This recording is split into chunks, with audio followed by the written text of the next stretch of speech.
Hello friends, welcome to test time GS. Friends, जैसा कि मैंने पिछले वीडियो में आपको बहमनी साम्राज्य विजयनगर साम्राज्य के बारे में बताया था, और आज का हमारा ये वीडियो है मुगल काल पर, जो कि 1526 से 1857 ईस्वी तक रहा था। तो इसके बारे में आज हम इस वीडियो में जानेंगे। पहले हम थ्योरी सेक्शन कंप्लीट करेंगे और उसके बाद में हम एमसीक्यू क्वेश्चन करेंगे। फ्रेंड्स, ये जो नोट्स तैयार किए गए हैं, ये बहुत ही बेहतरीन ढंग से नोट्स तैयार किए गए हैं। अगर आप इनको अच्छे से पढ़ लेते हैं और रिवाइज कर लेते हैं तो कोई भी क्वेश्चन इस टॉपिक से आएगा तो वो आपका छूटेगा नहीं। बात करते हैं आज के टॉपिक की। तो एक इस्लामी तुर्की मंगोल साम्राज्य था ये, और ये 1526 में शुरू हुआ था, और ये 17वीं शताब्दी के अंत तक और 18वीं शताब्दी के शुरुआत तक जो है, जो भारतीय उपमहाद्वीप है, इस पर इसने शासन किया था। और ये 19वीं शताब्दी के मध्य में समाप्त हो गया था। और अधिकांश भारतीय जो उपमहाद्वीप था, इस पर मुगल साम्राज्य का जो अंत हुआ था उसके लिए मराठे जिम्मेदार माने जाते हैं। मुगल साम्राज्य की अगर हम शुरुआत की बात करें तो अप्रैल 1526 में सल्तनत वंश के जो अंतिम शासक थे इब्राहिम लोदी, सल्तनत वंश में दिल्ली लोदी वंश का अंतिम शासक इब्राहिम लोदी, उसके और बाबर के बीच में पानीपत का युद्ध हुआ था, जो कि हरियाणा जिले में पड़ता है, हरियाणा प्रदेश में पड़ता है। तो वहाँ पर जो है ये पानीपत का 1526 ईस्वी में युद्ध लड़ा गया था। इस युद्ध में जीत के बाद जो है बाबर दिल्ली सल्तनत के शासन को ख़त्म कर दिया उसने, और उसने मध्यकालीन भारत में जो है मुगल वंश की नींव रखी। और उसी दौरान दक्षिण भारत में दो साम्राज्यों का भी उदय हो चुका था। दक्षिण भारत में अगर हम बात करें तो एक था बहमनी साम्राज्य और दूसरा था विजयनगर साम्राज्य। इन दोनों साम्राज्यों को हम पिछले वीडियो में पढ़ चुके हैं, तो इन दोनों साम्राज्यों का भी उदय हो चुका था। तो बात कर लेते हैं आगे इस वीडियो में हम जहरुद्दीन मोहम्मद बाबर के बारे में, जो कि बाबर का पूरा नाम है। मुगल वंश का संस्थापक था बाबर, और इसका पूरा नाम था जहरुद्दीन मोहम्मद बाबर। इसका जन्म 14 फरवरी 1483 ईस्वी को फरगना के एक छोटे से राज्य में हुआ था, जो कि इस समय उज्बेकिस्तान में है। जो फरगना है ये इस समय उज्बेकिस्तान देश में स्थित है। इसके पिता जो थे वो उमर शेख मिर्जा थे, और माता जो थी वो कुतलुग निगार खानुम थी। अगर हम इसके वंशों की बात करें तो ये पिता की तरफ से तैमूर वंशीय और माता की तरफ से मंगोल वंशीय था। कहने का तात्पर्य है कि इसके जो पिता उमर शेख मिर्जा थे वो तैमूर के वंशज थे, और जो माता कुतलुग निगार खानुम थी वो मंगोल वंशज थी, जो चंगेज खां की वंशज थी। मुगल शब्द का अर्थ होता है बहादुर। तो ये दो वंशों का मिलाप हुआ, तैमूर वंशज और मुगल वंशज, तो उससे पैदा हुए मुगल। बाबर की अगर हम प्रारंभिक जीवन की बात करें तो उसकी काफ़ी कठिनाइयाँ रही हैं।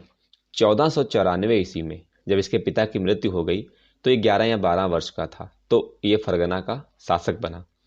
उसके बाद में उसी साल 1494 ईस्वी में इसने समरकंद पर जीतने के लिए अभियान चलाया, जीतने का प्रयास किया, लेकिन ये असफल रहा। ये इसके जीवन का पहला प्रयास था जिसमें ये सफल नहीं हुआ। इसके 3 साल बाद जो है फिर वापस जो है 1497 ईस्वी में जो है इसने पुनः समरकंद पर जीता, और इसने 100 दिन के लिए इस पर अपना अधिकार जमाया था। और इसके बाद में इसने जो है अगला युद्ध 1501 ईस्वी में फिर से समरकंद पर आक्रमण किया, और फिर इसने इसको 8 माह के लिए जीता था। तो बात करें तो पहला प्रयास ये असफल रहा। दोबारा जिसने समरकंद जीता 100 दिन के लिए, तो 100 दिन के बाद इसको उन्होंने फिर भगा दिया। उसके बाद में जो है फिर इसने दोबारा 1501 ईस्वी में समरकंद जीता, और इस बार इसने 8 माह के लिए शासन चलाया, और फिर उसको इन्होंने वहां से भगा दिया। उसके बाद में 1504 ईस्वी में काबुल और गजनी को इसने जीता, और 1507 ईस्वी में काबुल में इसने बादशाह की उपाधि धारण की। ये उपाधि काबुल जीतने के बाद इसने धारण की थी। तो ऐसा क्वेश्चन पूछा जाता है कि काबुल जीतने के बाद इसने कौन सी उपाधि धारण की थी, तो वो बादशाह की उपाधि इसने धारण की थी। तो ये प्रारंभिक जीवन था बाबर का, जो आप इस स्लाइड में देख पा रहे हैं। आगे 1511 ईस्वी में इसने फिर एक बार समरकंद पर आक्रमण किया। तो अगर मैं आपको बताऊं कि जैसे आप मैप में देख पा रहे हैं कि ये भारत का हिस्सा, ये पाकिस्तान है वर्तमान में, तो ये इस तरफ को अगर हम बात करें तो इस तरफ का हिस्सा जो था वो समरकंद का था और इस तरफ का जो हिस्सा था वो भारत का उत्तरी हिस्सा था। तो ये समरकंद को जीत नहीं पा रहा था। समरकंद इसके पूर्वजों की राजधानी थी जिसको ये विजयी नहीं हो पा रहा था। उसके बाद में 1512 में इसको ये फिर से खो बैठा जो है समरकंद को, जब इसने 1511 में जीतने का प्रयास किया, अधिकार किया, और 1512 में ये फिर खो बैठा और मध्य एशिया में सफलता के बाद वह भारत की ओर बढ़ा, क्योंकि उसको मालूम था कि भारत की ओर उसको जीतना आसान है। कुछ क्षेत्र उसने जीते थे और दूसरी चीज़ ये कि उसको भारत से कुछ लोगों के सहारा मिल रहा था, उसको सपोर्ट मिल रही थी कि हमारी तरफ आप आक्रमण कीजिए, इस तरफ का अभियान जो है आपके लिए आसान है। क्योंकि अगर हम भारत के उस समय साम्राज्य की बात करें जिस समय बाबर आ रहा था, 1500 से 1526 के बीच का जो पीरियड हम पढ़ रहे हैं, तो उत्तर भारत में जो था उस समय लोदी वंश था और दक्षिण भारत में जो था वहाँ पर एक तो राणा सांगा ने अपना स्वतंत्र राज्य बनाया हुआ था और उसके आगे बढ़े दक्षिण भारत में तो बहमनी साम्राज्य, और आगे बढ़े तो विजयनगर साम्राज्य। तो ये छोटे छोटे राज्यों में भारत में जो है बटा हुआ था। तो ये राजाओं की आपस में बनती नहीं थी, ये झगड़ा करते रहते थे।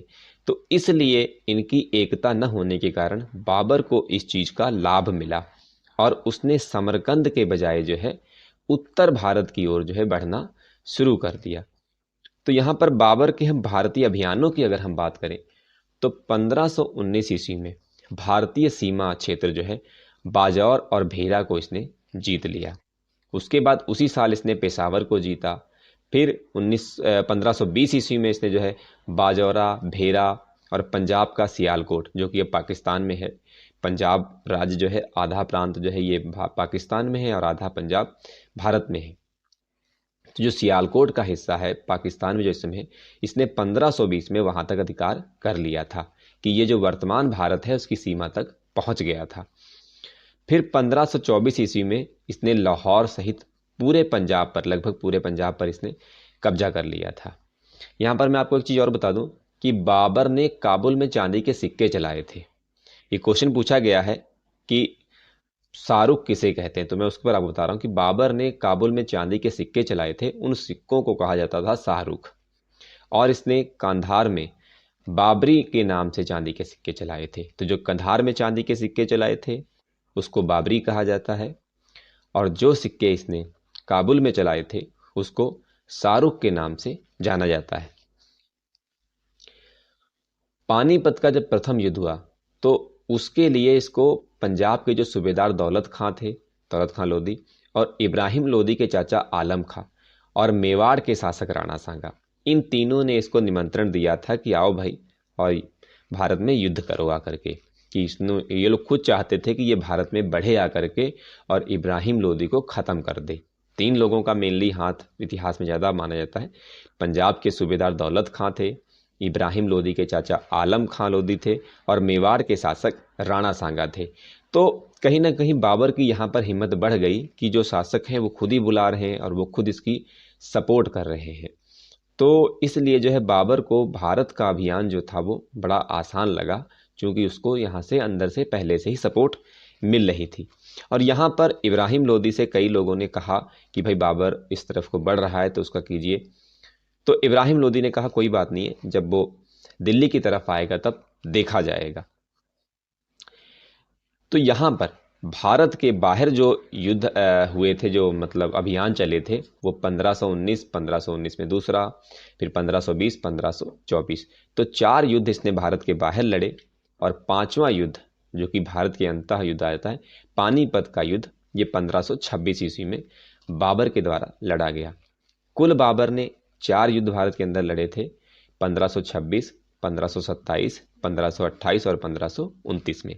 पहला युद्ध पानीपत का युद्ध है, दूसरा खानवा का युद्ध है, तीसरा चंदेरी का युद्ध और चौथा घाघरा का युद्ध। तो ये 4 युद्ध कुल बाबर के द्वारा लड़े गए थे, जिनके बारे में अभी हम इस वीडियो में आगे डिस्कस करेंगे। तो सबसे पहले मैं पानीपत युद्ध को आपको बारे में बताता हूँ, क्योंकि इसके बारे में जो है ये काफ़ी इंपॉर्टेंट है।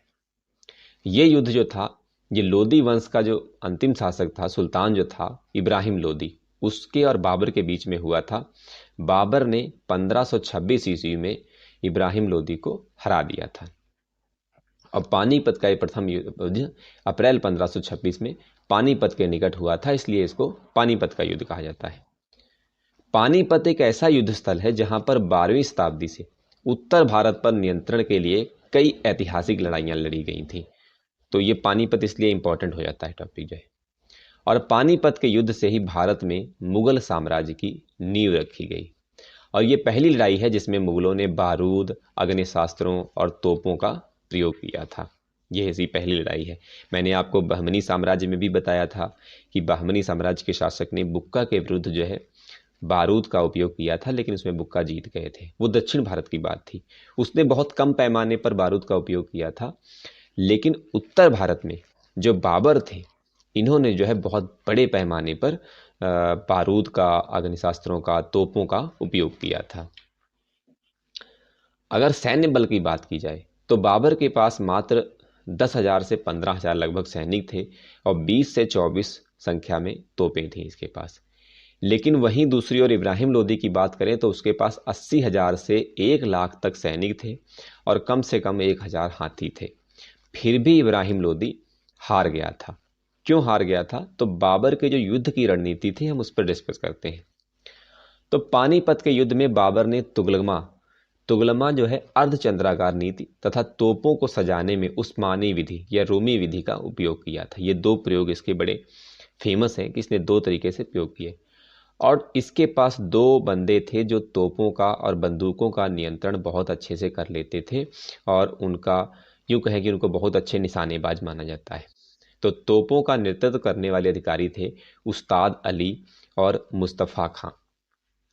इन्होंने तोपों को काफ़ी अच्छे से सजाया। इस ढंग से सजाया था, माना जाता है कि ये इतिहास में ऐसा युद्ध था कि जो कि सुबह शुरू हुआ और दोपहर आते आते जो है इब्राहिम लोदी को मार दिया गया और बाबर की विजय पूर्ण रूप से हो चुकी थी। तो युद्ध जीतने के बाद बाबर ने जनता में चांदी के सिक्के बंटवाए थे, जिस कारण जो है जनता ने इसे कलंदर की उपाधि दी थी। कलंदर का अर्थ होता है दानी। जब बाबर युद्ध जीत गया पानीपत का, तो यहाँ पर भी आप याद रखिएगा, ये इंपॉर्टेंट पॉइंट है कि जब बाबर युद्ध जीता तो उसके बाद में जनता में उसने चांदी के सिक्के बंटवाए, जिसके कारण इसे कलंदर या दानी की उपाधि धारण की थी। कलंदर मीन्स होता है दानी, दान देने वाला। तो 1526 जो पानीपत का युद्ध, उम्मीद करता हूं आपको अच्छे से समझ में आ गया होगा। अब बात कर लेते हैं खानवा के युद्ध की। 1527 ईस्वी में ये आगरा के नज़दीक जो है खानवा में बाबर और राणा सांगा के बीच हुआ था। 30 जनवरी 1528 ईस्वी को जहर देकर राणा सांगा को मार दिया गया था। हालांकि युद्ध पहले हुआ था, राणा सांगा को जहर देकर बाद में मारा गया था। देखिए, जब पानीपत का युद्ध हुआ था तो उस समय बाबर ने भारत में रहने का निर्णय नहीं किया था, क्योंकि राणा सांगा ने भी इसको आमंत्रित किया था। तो राणा सांगा को ये लग रहा था कि बाबर आएगा, यहाँ इब्राहिम लोदी को मारेगा और वापस लौट जाएगा, और बाबर भी कोई रहने का निर्णय नहीं किया था। लेकिन जब बाबर ने यहाँ रहने का निर्णय किया भारत में, तो राणा सांगा ने इसका विरोध किया। उसने कहा कि नहीं भाई, आप यहाँ नहीं रह सकते। तो विरोध किया। तो बाबर को ये युद्ध हर हाल में जीतना था। जो खानवा का युद्ध था, ये बाबर को हर हाल में युद्ध ये जीतना था। तो उसने क्या किया कि उसने सैनिकों पर लगने वाला जो तमगा कर था, वो टैक्स उसने सैनिकों को हटा दिया और उनका मनोबल बढ़ाया बहुत ज़्यादा। कैसे बढ़ाया कि उनको कहा कि ये जो युद्ध है, ये जिहाद शब्द का प्रयोग उसने इस युद्ध में किया था। जिहाद शब्द का मतलब होता है धर्म के लिए जनादेश करना। और सैनिकों पर मदिरा पीने से रोक लगा दी। मदिरा के ड्रम, जो दारू के ड्रम थे, वो उसने लुढ़का दिए। योजना बना के सब मीटिंग की थी उसने, और लोगों के सामने, अपने सिपाहियों के सामने कहा कि आप पर तमगा कर नहीं लगाया जाएगा, आपको धर्म के लिए लड़ना है, हमें अपने धर्म का यहाँ प्रचार करना है। तो जिहाद शब्द का उपयोग करके उसने अपने सैनिकों के अंदर इतना ज़्यादा मनोबल भर दिया कि उन्होंने इस युद्ध को जीत लिया। उनसे कहा गया कि मरते दम तक आपको ये युद्ध लड़ना है और जीतना है, और हर हाल में जीतना है। तो बाबर ये युद्ध जीत गया, और जब बाबर ये युद्ध जीत जाता है तो उसने गाजी की उपाधि धारण की थी और उसके स्थायी रूप से रहने का निर्णय किया। यही वो खानवा का युद्ध है, यहाँ से बाबर स्थायी रूप से रहने लगा था। अच्छा, खानवा के युद्ध के पहले जो है राजपूतों ने बयाना नामक स्थान था, वहाँ पर मुगलों को पराजित कर दिया था। ये भारत के जो राजस्थान राज्य है आपका, राजस्थान राज्य के भरतपुर जिला है, वहाँ पर एक है नगर, तो वहीं पर जो है बयाना नामक स्थान है, तो वहीं पर जो है राजपूतों ने मुगलों को हराया था खानवा युद्ध के पहले। तो ये खानवा युद्ध जब हुआ, राणा सांगा मारा गया, ठीक है, यहीं पे जिहाद शब्द का उपयोग होता है। इसी के बाद इसने गाजी शब्द की उपाधि धारण की। ये युद्ध 1527 ईस्वी में हुआ था और इसी युद्ध में बाबर ने सैनिकों पर लगने वाला तमगा कर जो है हटा दिया था। अगला है चंदेरी का युद्ध, जो कि 1528 ईस्वी में लड़ा गया था। चंदेरी एक महत्वपूर्ण व्यापारिक एवं राजनीतिक केंद्र है जो मालवा और बुंदेलखंड की सीमा पर स्थित है। इस युद्ध में बाबर ने मेदिनी राय को पराजित कर दिया। मेदिनी राय का शासक था। मेदिनी राय जो था ये एक राणा सांगा का सरदार था, जो पीछे अभी हमने पढ़ा 1527 वाला युद्ध खानवा का, राणा सांगा को मारा गया। तो राणा सांगा का एक सरदार था ये मेदिनी राय। इसको बाबर ने पराजित कर दिया। अब बाबर ने इसकी 2 पुत्रियां थीं, उन दोनों पुत्रियों को, अपने 2 बेटों को, हुमायूं और कामरान को भेंट दे दी, इनको गिफ्ट में दे दिया, इसकी दोनों लड़कियां। जब ये हार गया तो इसकी दोनों लड़कियों को इसने इनको गिफ्ट में दे दिया। अगला युद्ध आता है घाघरा का युद्ध। चूंकि ये घाघरा नदी के किनारे लड़ा गया था 1529 ईस्वी में, तो इसलिए इसको घाघरा का युद्ध कहा जाता है। घाघरा का युद्ध जो था बिहार और अफगान में जो संयुक्त सेना थी उसको पराजित करने के लिए लड़ा गया था, क्योंकि जो उस तरफ के अफगान थे वो बिहार और यूपी और इस तरफ के आसपास के क्षेत्रों में बाबर की सीमा में कभी घुस जाते थे और कभी जो है बाहर निकलाना, घुस जाना, उसको परेशान करना, तो इसलिए उनको लड़ा गया था। लेकिन इस युद्ध का जो नेतृत्व था वो महमूद लोदी कर रहा था, लेकिन उसने अफगानों का पूर्णतः सफाया नहीं किया, पूरी तरीके से अफगानों को ख़त्म नहीं किया गया था। इसमें से कुछ अफगान बच गए थे, कुछ को छोड़ दिया गया था। तो जो अफगान रह गए थे, हम जो अगला वीडियो पढ़ेंगे तो उसमें आपको बताएंगे, वही सैनिक जो है हुमायूं के लिए समस्या बन गए थे। 48 साल की आयु में 26 दिसंबर 1530 ईस्वी को आगरा में बाबर की मृत्यु हो गई। आगरा आप जानते ही सभी लोग, तो आगरा में बाबर की मृत्यु हो गई। अच्छा, यहाँ पे मैं आपसे क्वेश्चन पूछूंगा, आप कमेंट बॉक्स में कमेंट करके बताएं कि आगरा शहर की स्थापना कब की थी, किसने की थी। तो आगरा में बाबर की मृत्यु हो गई। बाबर के शव को पहले आगरा में दफनाया गया, लेकिन उसने अपनी जो उसकी कथा थी, अपनी आत्मकथा थी, उसमें उसने अपनी द्वारा चुनी गई जगह थी वो काबुल बताई थी। तो इसलिए फिर उसको आगरा से निकाल करके दोबारा काबुल में दफनाया गया था। याद रखिएगा कि बाबर को पहले आगरा में दफनाया गया था, फिर काबुल में दफनाया गया था। वैसे तो उसके कई कारण हैं बाबर के मरने के। कुछ इतिहासकारों का मानना है कि बाबर जो था वो यहाँ की उसको जलवायु नहीं शूट कर पाई और इसलिए वो बीमारी लग गई उसको और मर गया। कुछ लोगों का ऐसा कहना है कि बाबर अत्यधिक मदिरा का प्रयोग करता था, अफीम खाता था, इसलिए उसका शरीर धीरे धीरे कमज़ोर पड़ गया और मर गया। लेकिन इसकी जो एक बेगम थी, गुलबदन बेगम, उन्होंने लिखा है कि बाबर की मृत्यु जो है विष देने से हुई थी। इसको एक ऐसा विष दिया गया कि जिससे जो है धीरे धीरे धीरे करके इसकी मृत्यु हो गई थी। तो कारण कोई भी हो, लेकिन इसकी मृत्यु, बाबर की जो मृत्यु है वो 48 वर्ष की आयु में 26 दिसंबर 1530 ईस्वी को हुई थी। कुछ तथ्य हैं, उन तथ्यों के बारे में हम पढ़ लेते हैं। तो बाबर ने अपनी आत्मकथा तुजुके ए बाबरी तुर्की भाषा में लिखी थी और बाद में इसका अनुवाद फारसी भाषा में किया गया। वो अब्दुल रहीम खान खाना के द्वारा किया गया था, जिसको बाबरनामा कहा जाता है। देखिए, तुजुके ए बाबरी या बाबरनामा बात एक है, लेकिन तुजुके ए बाबरी जो थी वो तुर्की भाषा में बाबर द्वारा खुद लिखी गई थी। बाद में इसको फारसी भाषा में ट्रांसलेट किया गया, जिसको बाबरनामा कहा गया, और जिस ट्रांसलेटर ने इसको ट्रांसलेट किया उसका नाम था अब्दुल रहीम खान खाना। इसी में बाबर ने कृष्णदेव राय को सबसे शक्तिशाली राजा बताया था। मैंने आपको बताया था विजयनगर साम्राज्य के बारे में कि उसमें कृष्णदेव राय शासक हुए थे, जिनका जो है लेख जो है बाबर ने अपनी आत्मकथा में लिखा है। इसने एक और बुक लिखी थी जिसको कहा जाता है रिसाल ए उसज खत ए बाबरी, और ये भी तुर्की भाषा में लिखी हुई थी। बाबर जो है तुर्की भाषा में लिखता था। मुबियान, ये कानून की पुस्तक थी, ये पद्य शैली तुर्की भाषा में लिखी गई थी। और मैं आपको यहाँ पर एक चीज़ और बता दूं कि एक टॉपिक छूट गया था कि बाबर ने जो पहली बार तोपों का प्रयोग किया था वो राजस्थान में किया था? ये क्वेश्चन पूछा जाता है। तो बाबर ने जो है पहली बार तोपों का उपयोग राजस्थान में किया था। बाबर के अगर हम परिवार की बात करें कि बाबर के मरने के बाद में उसके परिवार में कौन कौन था, तो बाबर के परिवार में 4 पुत्र और 1 पुत्री थी। हुमायूं, जो कि महमा बेगम का पुत्र था, यही अगले वीडियो का हम इसी टॉपिक पे हमारा वीडियो अगला आएगा। और दूसरा था कामरान और अस्करी, और कामरान और अस्करी जो थे गुलरुख बेगम के थे। हिंदाल और गुलबदन बेगम इसकी पुत्री थी, हिंदाल पुत्र था, कि दिलदार बेगम के थे। तो यूँ देखा जाए तो बाबर की 3 रानियां थीं, महाम बेगम, गुलरुख बेगम, दिलदार बेगम। महाम बेगम से उत्पन्न हुआ हुमायूं, और गुलरुख बेगम से उत्पन्न होता है कामरान और अस्करी, और दिलदार बेगम से हिंदाल और गुलबदन बेगम पुत्री। तो 4 पुत्र थे बाबर के और 1 पुत्री थी। तो यहाँ तक बाबर का थ्योरी सेक्शन कंप्लीट हो जाता है। अब हम एमसीक्यू क्वेश्चंस करेंगे जो कि बाबर से रिलेटेड हैं, और आप भी इन क्वेश्चंस का आंसर मुझसे पहले देने की कोशिश करेंगे। पहला मुगल बादशाह कौन था? पहला मुगल बादशाह कौन था? हुमायूं, बाबर, जहांगीर, शेरशाह सूरी। तो बड़ा आसान सा सवाल है, तो इसका सही आंसर है option B, Babur. Question number 2, Babur ने मुगल साम्राज्य की स्थापना किस वर्ष की थी? 1578, 1526, 1699, 1634। तो आपका सही आंसर है ऑप्शन बी, 1526 ईस्वी में। क्वेश्चन नंबर 3, बाबर का जन्म किस वर्ष में हुआ था? 1483 में, 1583 में, 1683 में, 1783 में। तो आपका सही आंसर है 1483 ईस्वी में।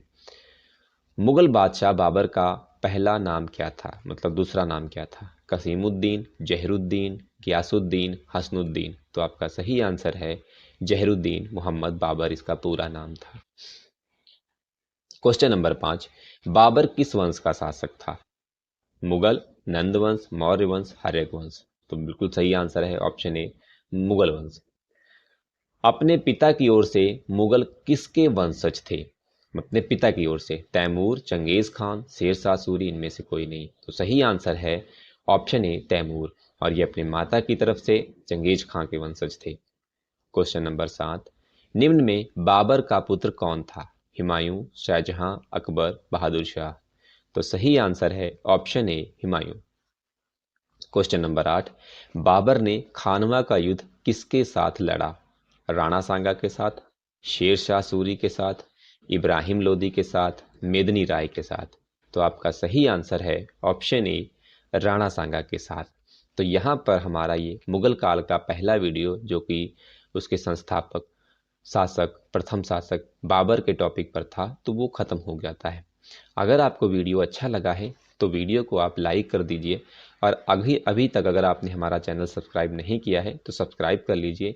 प्लेलिस्ट में हमारे एक से एक महत्वपूर्ण वीडियो अच्छे नोट्सों के साथ उपलब्ध हैं, उनको देखिए और अपनी तैयारी को और बेहतर बनाइए, और हर वीडियो के लास्ट में दिए गए MCQ क्वेश्चंस को ज़रूर सॉल्व करिए। मिलते हैं अगले वीडियो में